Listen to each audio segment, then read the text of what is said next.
It's 2 p.m. in New York, 11 a.m. in the Bay Area. Wherever you are, turn off your Slack notifications and get your favorite caffeinated beverage. It's time for a coffee break. I'm Alex Brown, the Brown Senior Content Strategist here at Iron Horse. Today, we're continuing our conversation about account-based marketing. And joining me to do that are Terry Flaherty, Senior Research Director at Forrester Research in the Serious Designs product line. Terry, did I get that right? Hi, guys. Yeah, and close. I'm with Forrester and then in demand practice and Forrester. Yeah. Focused on revenue process and ABM and all those fun things.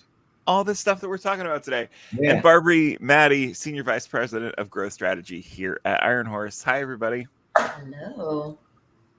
So I'm really excited that the two of you are joining us today because ABM and all that stuff is incredibly important to our audience. It's something we talk about a lot. But Barbie, we've also got some newish data from our own research that I know you want to talk about. So I'm going to be quiet and let you take over. Thank you, Alex. Terry, thank you so much for joining, and I'm so excited. I have been a friend and colleague of yours for almost a decade now, and this is the first time I get to present with you, and I'm so excited. So thank you. I just wanted to briefly set the stage about some of the data that we said we were going to share if you were involved in any of the promotional material around this webinar. And that's Iron Horse's ABM effectiveness survey. And I'm not going to show any slides on the data because, I mean, why would I take the focus away from our amazing guest? So the data that I'm sharing is available. It's ungated on ironhorse.io. I think somebody's going to put links in the chat while we're going. And there's just a bunch of things out there. But I wanted to just briefly summarize because this is kind of the basis for our conversation around buying groups today in ABM. And so what we did is we surveyed over 400 B2B sellers and marketers in U.S. companies that had 100 million to 5 billion in revenue.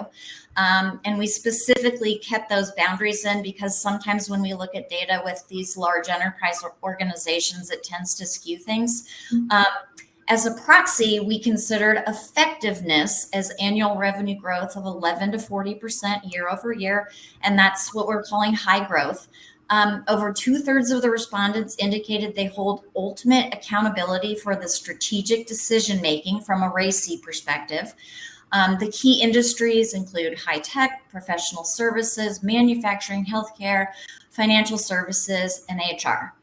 Okay, so that's the background and the methodology. And the results are just uncanny because sales and marketing from high growth companies are completely aligned on how ABM is defined, which is the first step to doing an effective ABM approach.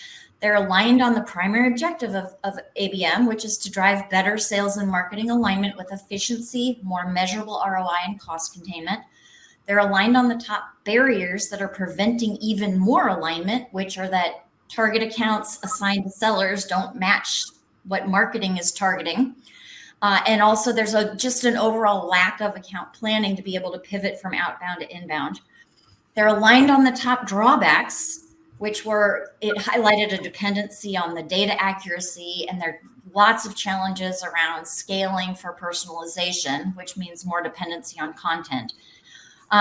They were even aligned on what the top benefits are. And they were both aligned that the top benefits of doing an ABM approach is better alignment, revenue efficiency, and customer satisfaction.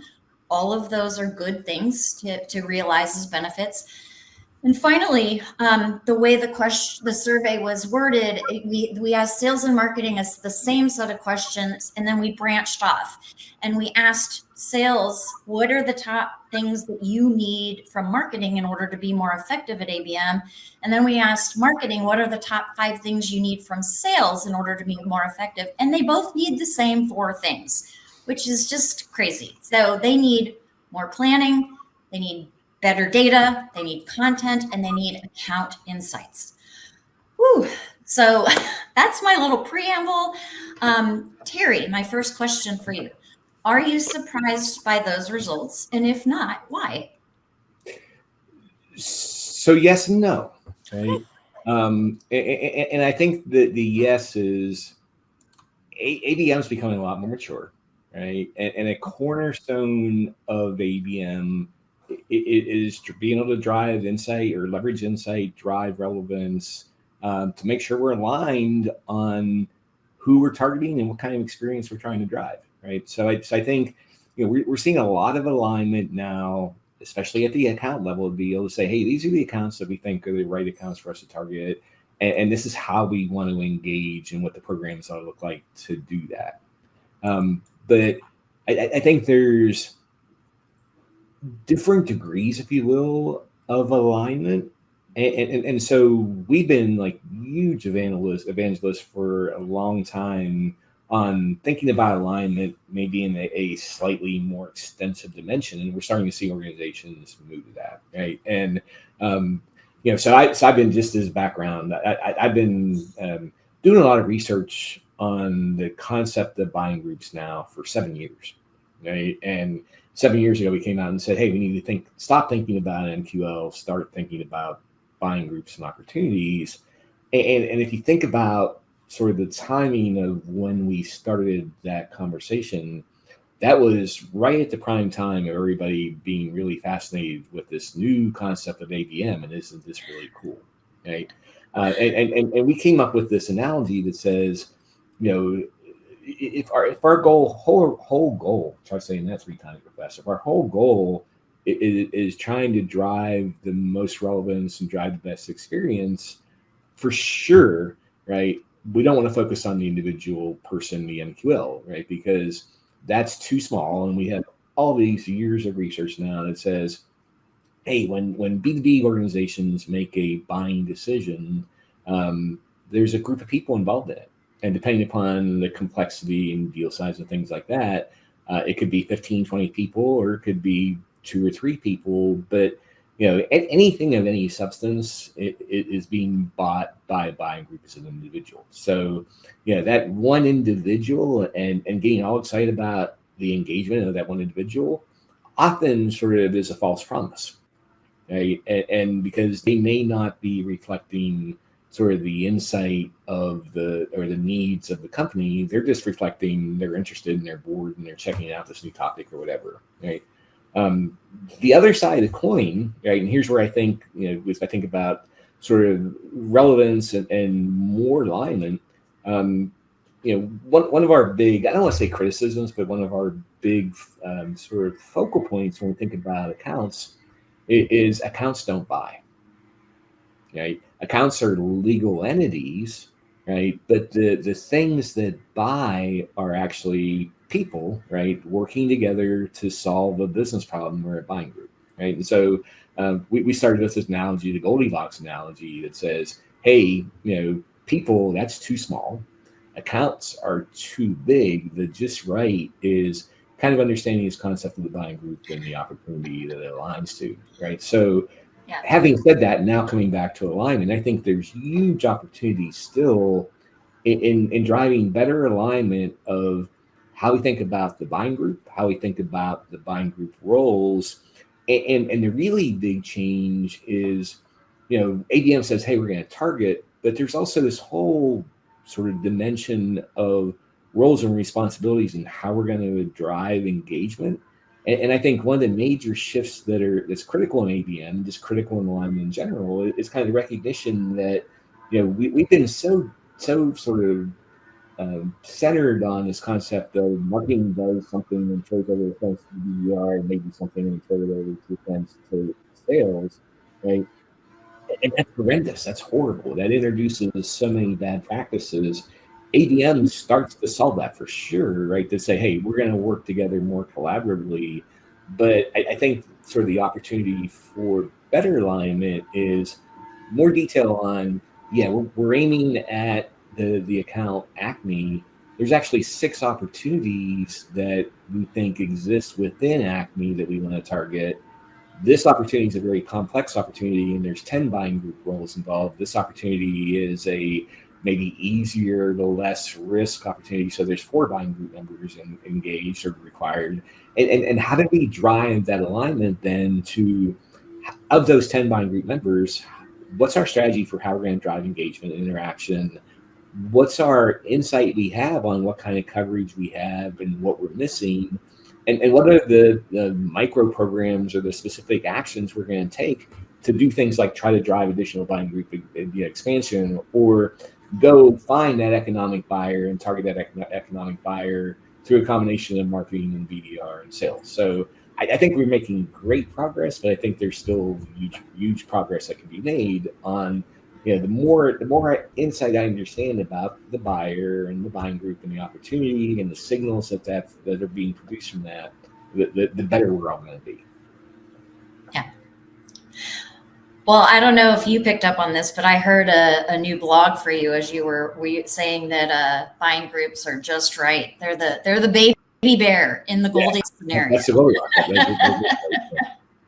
Yeah. So, establishing the fact that high growth sales and marketing organizations are just truly aligned, would you be surprised if I told you that when we peeled back the data and took growth rate out of it, that the real disconnect around alignment and ABM is within sales and marketing between the executives and the management?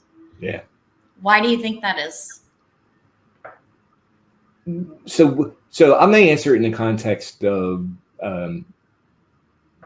one of the big disconnects we see in organizations, like at the mid-level director, even VP level. I think everybody now understands, hey, this buying group's really important, and we want to focus on that, and it makes all kind of sense. But the resistance, the number one thing that is still kind of keeping people from changing to kind of redefining their revenue process and adopting ABM, but also adopting buying groups, is culture, right? And where that culture comes from most of the time is the executive level, right? And so we've seen, organizations just had a conversation with a client last week, right? And I think this is the epitome of that disconnect between executives and sort of the rest of the organization. So this organization, right, they call it ABX, right? But it's ABM and buying groups and all of this moving forward. They now 100% fully support buying groups, and they're less worried about MQL volume. They're not concerned, at least pieces of the organization aren't concerned about MQL volume anymore. What they're interested in is how many opportunities are we engaging in? What kind of coverage do we have against those opportunities from a buying group member perspective? How many interactions we've seen? All the right things that they should be focused on. Mm-hmm. As a result of that, their pipeline has never been higher. Right? The pipeline is way above projections. They can show number of interactions that are occurring and the number of people are engaging, which they never had insight before. But at the executive level, the big disconnect, the CFO is basically ready to throw the CMO under the bus, because one of their important metrics, what they think is one of their important metrics, is two things, right? One is MQL volume, but the really scary metric, dangerous, damaging metric, is marketing pipeline, and what percent of pipeline is marketing sourcing, right? Yeah. And so everything is rosy, everything great, pipeline's great, all this interaction, but the CFO is going, wait a second, all that's happening probably somewhere else, because I'm looking at marketing source pipeline, you've gone down 22% compared to where you were the last quarter. You're broken. And it's like just changing that culture of kind of recognizing that we're changing the process, we're changing the way that we think about measurement, we're changing the culture, and getting an endorsement of that at the executive level. That's like the big roadblock often in this transformation. So it's a top-down change, is what I'm hearing you say. It has to be a change in both directions. Yeah, right? Exactly. Yeah, but I think, like I said, one of the things we're finding is, so number one, I'm moving to ABM, right, and moving to buying groups. That's introducing a fair amount of change in the organization. It's changing the focus, changing the way we work, changing all that culture. We have to get consensus across everybody, right? And so, like, marketing can't drive ABM. I think that's really obvious, but I still see clients that, if marketing's doing ABM, well, how's sales feel about it? Well, sales is upset because they're not getting MQLs anymore, right? And it's like, wait, we got it. This views disconnect. So we have to have alignment across all those different areas of the business on these are the changes that we're going to adopt, right? And so very often that strategy of the need for change and what it's going to look like is coming from the bottom up, but it has to be embraced and evangelized and supported from the top down too, right? So that's why I say it's really kind of a bottoms up, top down synchronization that has to occur.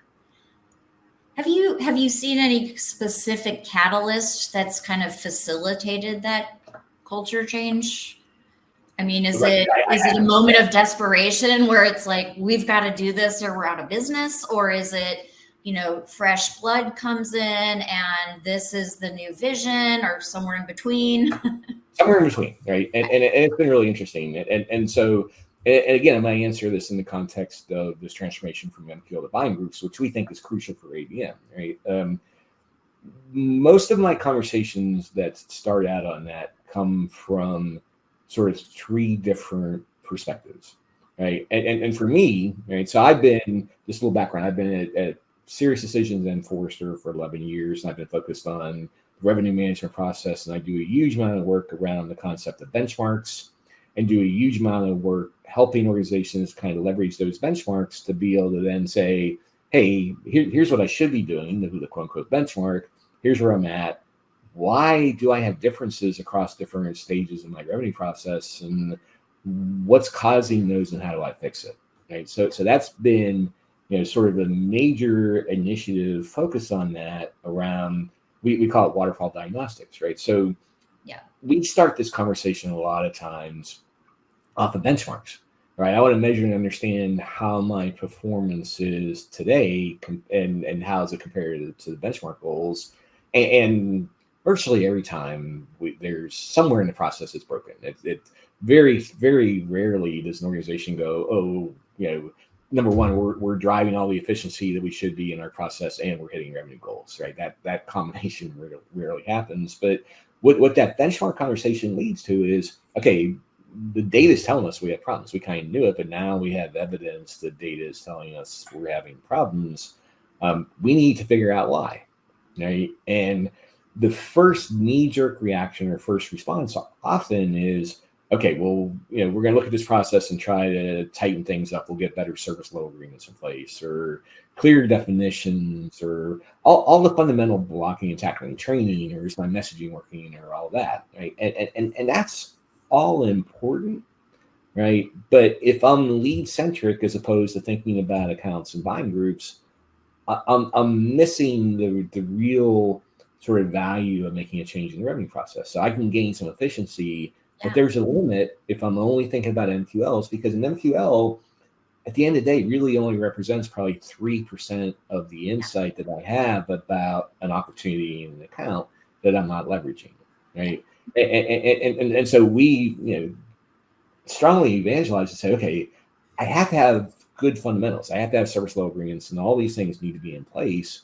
But then I need to change the focus, and the focus really ought to be that I'm thinking about, number one, aligning on accounts, but number two, as importantly, if not more importantly, aligning on the opportunities that exist within the account, and changing my focus on my process to opportunities and buying groups as a critical thing. And so now, tying back to your question, one of the things that's been interesting, so like I said, we've been telling this story for 7 years. For 5 years, people thought we were crazy. Crazy, right? Because it's like, oh, that's too hard. We're made way too complex for that. We can't possibly do it, right? But it's been, I would say, in the last 18 months, we've seen a pretty big inflection point that's occurring, right? And this whole transformation away from the MQL into something bigger, more strategic, 100% real right now. We just came out of Summit, and every session we did kind of relate to this, standing room only crowds. It's a groundswell of organizations making this transformation. And part of it is because technology's improved a lot, right? And I can start to identify and listen and act on signals and insight that I just didn't have before, right? But the other part of it, which I think is what's really sort of accelerating the change, and also I think the catalyst for culture change is the business impact that we're seeing when we change the focus away from MQLs. Right? That's what's huge, and you almost, so number one, I haven't been more excited. I've been doing this for 11 years now, right? Acting as an analyst, and 7 years talking about buying groups, and it's like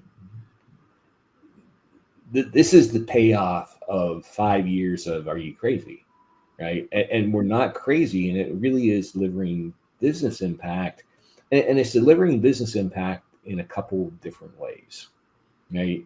And so number one is there's a huge difference. If I pass, if I think about my process and I go, okay, marketing is generating demand, and then BDR is going to qualify, and then we're going to send it to sales, and they're going to pick up from there, right?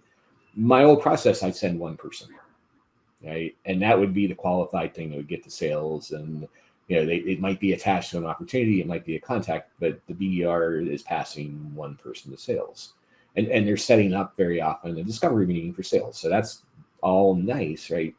If I look at the conversion rate from that discovery meeting to closed one, where there's one person involved, it's okay, right?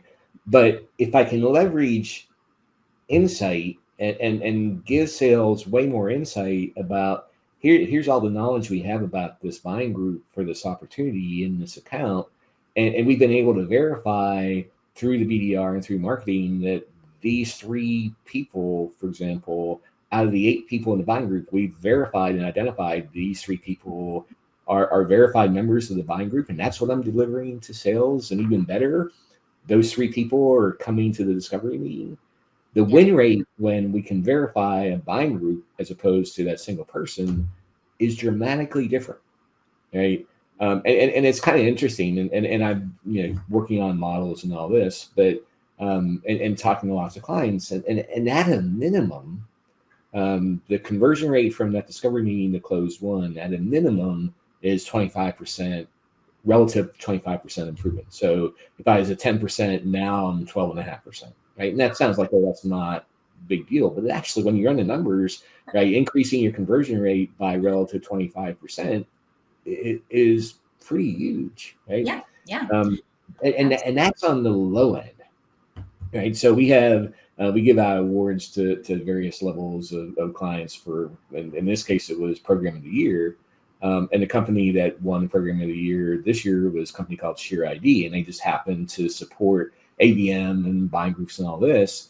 Their win rate was like 52% relative improvement, right? Okay, that's worth doing. Oh yeah, and then I also have other clients, right? Yeah. That are talking 257% increase in conversion efficiency, and one that's a big brand name, multi-billion-dollar organization, 400% improvement in conversion efficiency in win rate, right? So are you also looking at velocity?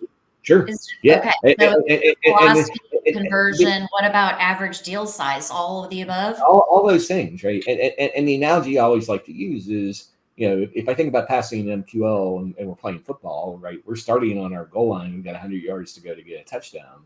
If I'm giving somebody insight on multiple buying group members and that's what they're receiving, and I'm giving them a lot of other signals about the level of engagement and interaction, I'm starting at the 40-yard line instead of the goal line, right? And so I'm going to get a lot more touchdowns, and I'm going to do it quicker just because we see, right, and leverage all this insight. So yeah, I mean, the velocity, I think I've seen 25, 35, 40% improvement in velocity just because I'm starting from a different point, right? We're leveraging this insight.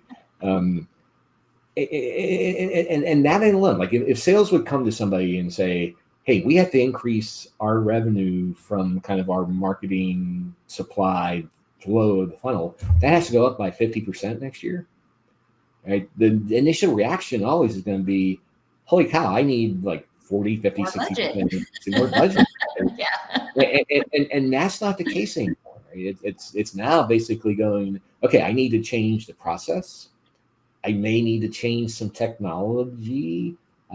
But most importantly, I need to change the culture, and I need to be collaborative, and I need to be laser focused on accounts and opportunities and buying groups, as opposed to thinking about that MQL. Yeah, absolutely. I mean, at the end of the day, you're at a company to help make them money. And so as people start to pivot towards this buying groups, is this pivot more impactful on acquisition revenue, retention revenue, or expansion revenue, or all of the above, or, please elaborate. I would say, so one of the things, we introduced a new version of our waterfall in 2021. We call the B2B revenue waterfall, right? And that was kind of you were there, right? And that was one of the first times where we really started to stress the importance and the significance that cross-sell opportunities and upsell opportunities and acquisition opportunities and renewal opportunities, they all behave differently, right? And in the past, so many clients would just blend all of that together, right? And the reason I want to separate and have different lenses is because the conversion rates can be different. Very often, even the process and the resources I'm using in the process are going to be different. So, for example, there's this big debate, and I think it's a religious argument of if I'm seeing signals and interaction from somebody that is an existing customer in an existing buying group, do I involve the BDR in that process, or do I just go directly to sales, right? And there's pros and cons or both, but that's the decisions that I need to make, is how are we going to handle this? So now let's bring that back to the question of buying group. I think one of the nuances that's maybe a little bit different between like cross-sell and acquisition versus upsell. Upsell is I'm selling something else in the existing buying group, is when I don't need to go find the buying group again, right? And so I could probably argue that the concept of buying groups is really important in trying to identify and verify and expand the buying group. And if I don't have them, then I'm going to do things differently. There's a buying group, no matter whether we think they think they're across our upsell. There's a buying group that's involved. It's just what level of insight do I have, and what kind of relationship do I have. And in acquisition and cross-sell, it's different buying groups. So I have to change my program or expand my program strategy to make sure I'm going and acquiring the buying groups, where I don't need to do that necessarily in upsell. Or so I don't know if it's importance, but just kind of recognition that I need to treat them differently, right? And they're going to behave differently. And one's going to require a buying group expansion, the other one doesn't, right? Yeah. I always found that the path to revenue with the least amount of friction was starting with retention, then upsell, then cross-sell, then net new. 100%. And here's, kind of just deviate a little bit. So at Summit, it's like every 4 or 5 years we introduce something new, right? And people were starting to panic this year because, and then we kind of maybe teased it a little bit on, hey, we haven't sort of changed the waterfall since 2021, and it's 2024, and and we didn't change the waterfall, right? Waterfall still is absolutely perfectly designed for discrete decision-based direct sales, right? But what we did sort of recognize is that very often when organizations think about the revenue process right now, they think about the revenue process as marketing, BDR, sales, right?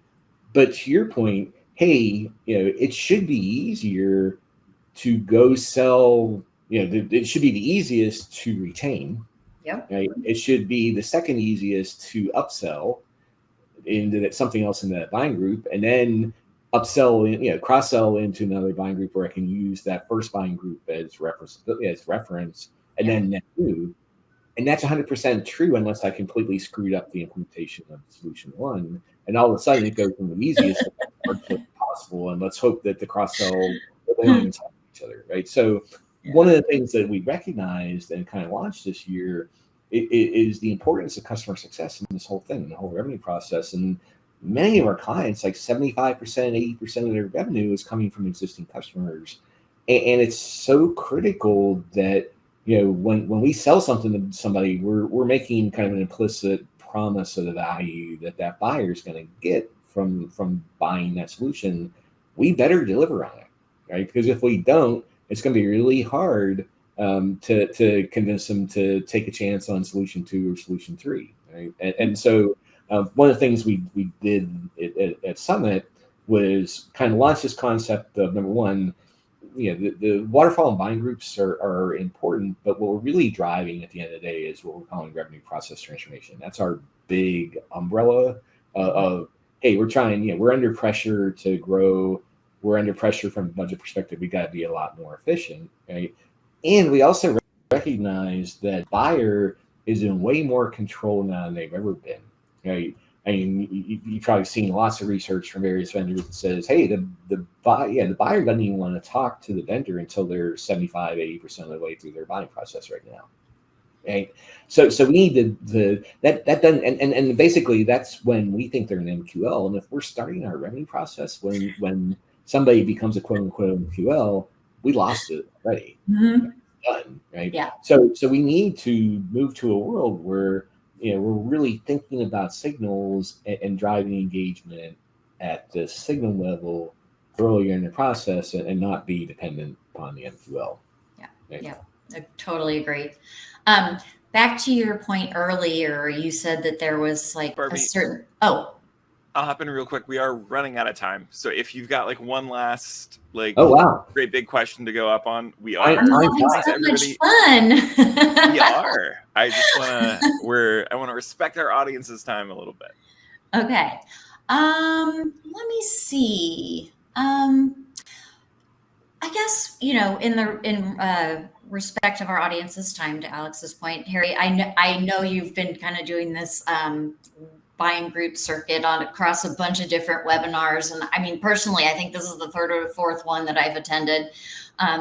In the multiple conversations that you're having over and over, are you realizing, is there any advice or information that you've gone, oh, that's been missing from my advice this whole time? Or have you just been putting it all out there and saying, this is exactly what needs to happen and how it has to happen? So that's a really interesting question. And I think I was just at a customer advisory board that was focused on buying groups, and we had probably a dozen companies with this vendor that came in and talked about buying groups. And the thing that was really interesting to me that I didn't recognize necessarily was we talked about culture, but we also talked one of our clients was like the technology. The technology is easy, right? That's not the problem now. The biggest problem is people, right? Yeah. And the change management that has to occur, and that's 95% of the effort, is figuring out what the people need to do and then convincing the people that they should be doing that and it makes sense for them to do it and that they'll actually do it.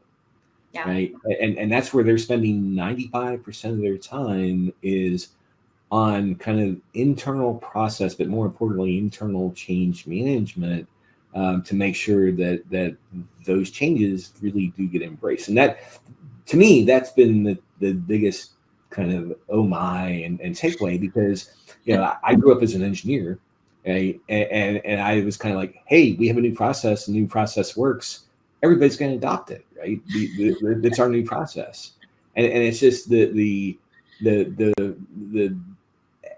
effort, the magnitude of the effort to get people to be part of the team and be part of the consensus and really adopt it.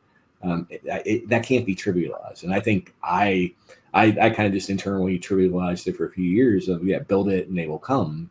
And it's like, in reality, it's build it and then they're going to be like, maybe they'll come reluctantly, and we need to make sure we get them to come in the right way and support them staying. Right. Yeah. So that's a great answer. And I'm surprised that I'm not surprised that that's the answer.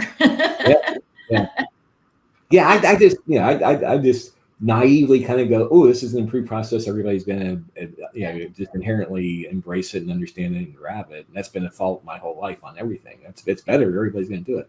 And it's all around. It's all around people and change management. Is the hard part. Yeah. Well, on that note, I think that's a good one to wrap up with. Danielle in the chat says the biggest problem is people is something that needs to be both on a t-shirt and a coffee mug. So if either of you want to sell that, go for it. If you need help setting up an Etsy shop, we've got people who know how to do that over here as well. Like I said, thank you both so much for joining us and for talking us through all of this stuff. Is there anything either of you would like to plug? Barbie, you work at Iron Horse. It's at ironhorse.io. That's easy. I can do that. But Terry, what about you? I mean, so obviously Forest, I'm a Forester, so we'd love everybody to be Forester clients. But I do a lot of just work and tell this story on things like LinkedIn. So join me, connect with me on LinkedIn. And I've got a lot of blog series that tell this story. So if you're not able or ready to go forestry yet, but you want to, kind of just participate in this conversation and see what we're saying, join me on LinkedIn and you can read all the things that we're writing there. So. And you do polling questions and it's very engaging and it's enjoyable. Fun analogies and all that stuff. Yeah. And Barbie, I don't want to give you short shrift. So should people also follow you on LinkedIn? Oh, absolutely. Yeah. I'm not as frequent as I should be, but I'm trying to get better. Perfect. I so rarely have things to plug, but I have one today. We do these coffee breaks once a month, and next month for June, they're letting me do it with no guests. It's just me the whole time talking about AI. It's going to be a train wreck, but like in a good way. Registrations for that are open later today, so keep an eye out for those. I hope you'll join just me, and we'll see how it goes. But Barbie, Terry, thank you both so much for your time again today, and everybody who joined us, thank you. And coffee break's over. Let's get back to work. Thanks, everybody. Thanks, guys. Thank you.